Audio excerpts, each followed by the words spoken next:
All right, this is the classic Chevrolet thing that always breaks. Mine got stuck at this height, about 6 inches off the ground, but luckily I was able just to push it up there.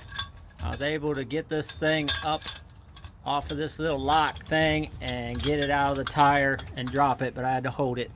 So this don't work no more. So the first step you got to do to get to this bolt, you could just use the ratchet, but I was trying to use a socket, and you can't get to it because it's blocked by this bar.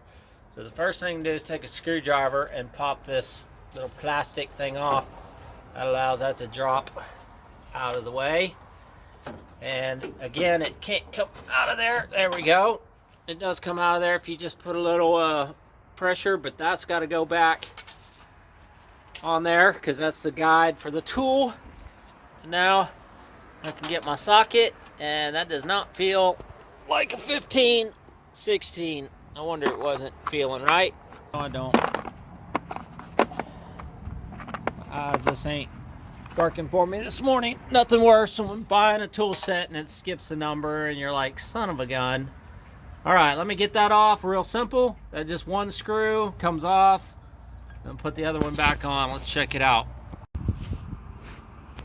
All right, King Kong put that son of a gun on. It's still not even off. Must be some sort of sealer on there, Loctite, to get that off. I'm having to use everything. I was a little chilly before I started this job. I ain't chilly no more. I'm starting to break a sweat. All right, let me take a second turn on that. All right, liberal amount of the orange Loctite, which is supposed to be removable, but 3 times stronger than the blue. So I got to get that. I'm gonna have to use 2 hands because I need to put that piece on there, and I either need to take their plastic retainer off. We'll need a screwdriver to get the new retainer off and slide over that. And I've got to hustle because it's starting to rain. All right, there's a finished product. I'm not real thrilled about thing, but I don't think there's much difference. Maybe the way that thing's hooked differently. But that's tight. This is on the ground, so hopefully I can put the tire under there.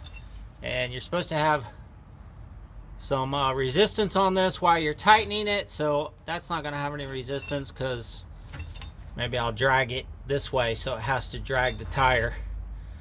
All right, let me get the tool and the tire and get that up there. Now, for whatever reason, you're supposed to keep tension on there, so don't put it right underneath. Pull that thing tight. And then when you start pulling this thing up, which is really no fun, but yay, this one is working. Oh. And the weight is keeping that. Everything that I've read, if you don't keep that thing tension on it, it breaks them. So it obviously had tension, or I over tightened it when I pulled it up there. So now my last hack trick is, it's starting to hang up on this stuff underneath there. So you gotta crawl under there and guide it a little bit like that. There you go. Put some more cranks on it.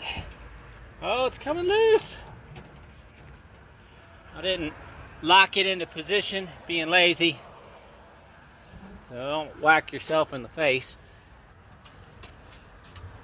There you go, almost tight. Almost hitting the top.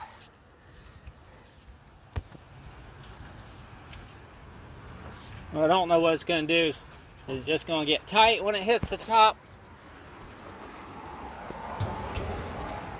So I don't think people know how tight to get it, but I guess that's some, give it some spring for tightening it. I want to tighten it just a tiny bit more and call that good. Need 2 hands. Oh yeah, see, I got tight. That was good and tight. And then you pull this stuff loose. Put your little lock back on there so somebody can't steal your spare. Because you got the key for it. It's the same key as the ignition. This goes in there. And there we go. That cost $40 and our time. We got our rim unbent. That seems pretty sturdy up there. And good to go. Yeah. Finally, one thing. It went right.